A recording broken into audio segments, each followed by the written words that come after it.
So hello everyone, welcome to our channel One Cup Commerce, and today I am here to discuss one of the new concept of accountancy, that is business entity concept.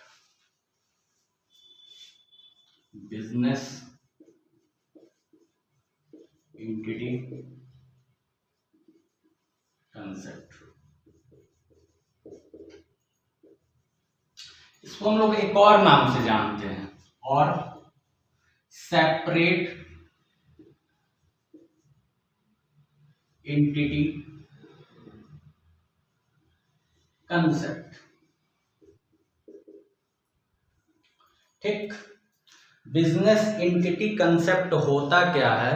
तो एक line में, एक simple line में आपको मैं समझाता हूं। Business और businessman are different from each other.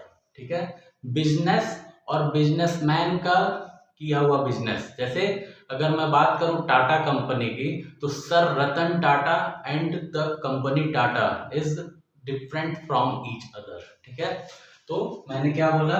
Business and businessman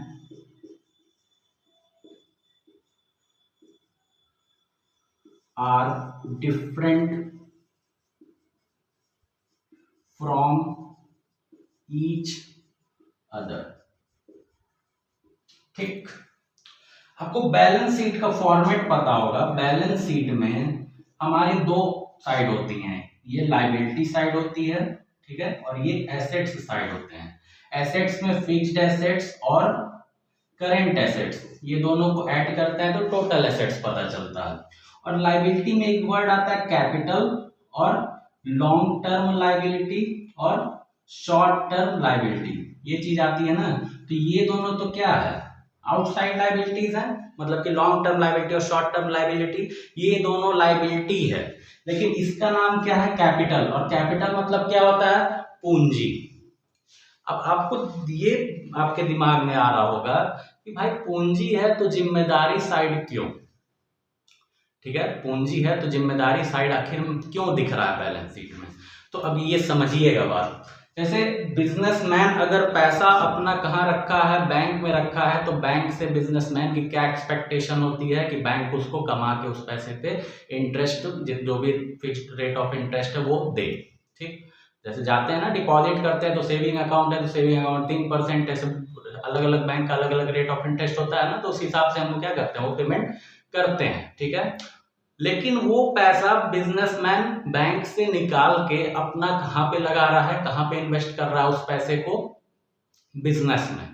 तो ये बताइए, बैंक के पास पैसा रखा था तो बैंक से तो एक्सपेक्ट कर रहा था ना कि बैंक हमको rate of interest they earn करके, लेकिन अब वो पैसा बिजनेस को दे रहा है, तो बिजनेस से भी एक्सपेक्टेशन होगी ना उसकी कि बिजनेस मेरा हमको कमा के दे।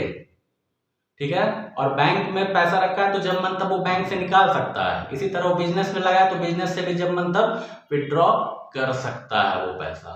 ठीक है, तो अब ये बताइए, दो अलग अलग लोग हैं ना, बिजनेस और बिजनेसमैन। बिजनेसमैन अपना पैसा किसको दे रहा है? बिजनेस को दे रहा है। तो अगर बिजनेसमैन अपना पैसा बैंक में रखा था, तो वो पैसा बैंक की क्या के लिए क्या थी? लायबिलिटी थी, बैंक की जिम्मेदारी थी कि भाई उसका पैसा है उसको वापस देना है हमको। ठीक है, उसी तरह बिजनेसमैन अपना पैसा अगर बिजनेस में लगा रहा है, तो बिजनेस के लिए भी तो वो पैसा जिम्मेदारी है। ठीक है, तो इसीलिए बैलेंस शीट में लायबिलिटी साइड दिखती है क्या चीज? Capital fund. ठीक है, क्यों? क्योंकि कैपिटल किसका लगाया हुआ पैसा है? बिजनेसमैन का, और बिजनेसमैन का पैसा बिजनेस के लिए लायबिलिटी है। क्यों? क्योंकि बिजनेसमैन जब चाहे वो पैसा मांग सकता है, किससे? बिजनेस से। ठीक है, तो होप सो आपको समझ में आया होगा। जैसे कि मान लीजिए अगर मैं कोई अपना कंपनी खोलता हूँ आकाश नाम का, ठीक है, आकाश एंड कंपनी ऐसे करके कुछ खोला बिजनेस। ठीक है, तो अब मैं उसमें कैपिटल फंड लगाया। कैपिटल फंड लगाया क्या सोच के लगाते हैं पैसा? कि उससे हम अर्न करेंगे, और उसकी क्या जिम्मेदारी है बिजनेस की? कि हमको मेरे एक्सपेक्टेशन के हिसाब से अर्न करके दे पैसा। ठीक है, नहीं देगा तो हम विड्रॉ कर सकते हैं उस पैसे को। ठीक है, तो समझ में आया कि क्यों लायबिलिटी साइड दिखती है? तो यही सिंपल सा कंसेप्ट है। Business and businessman are different from each other. Business और बिजनेसमैन दोनों अलग अलग लोग होते हैं। तो एक पर्सन अगर पैसा दे रहा है तो अगले उसके लिए क्या है, बिजनेस के लिए क्या है, वो पैसा जिम्मेदारी है।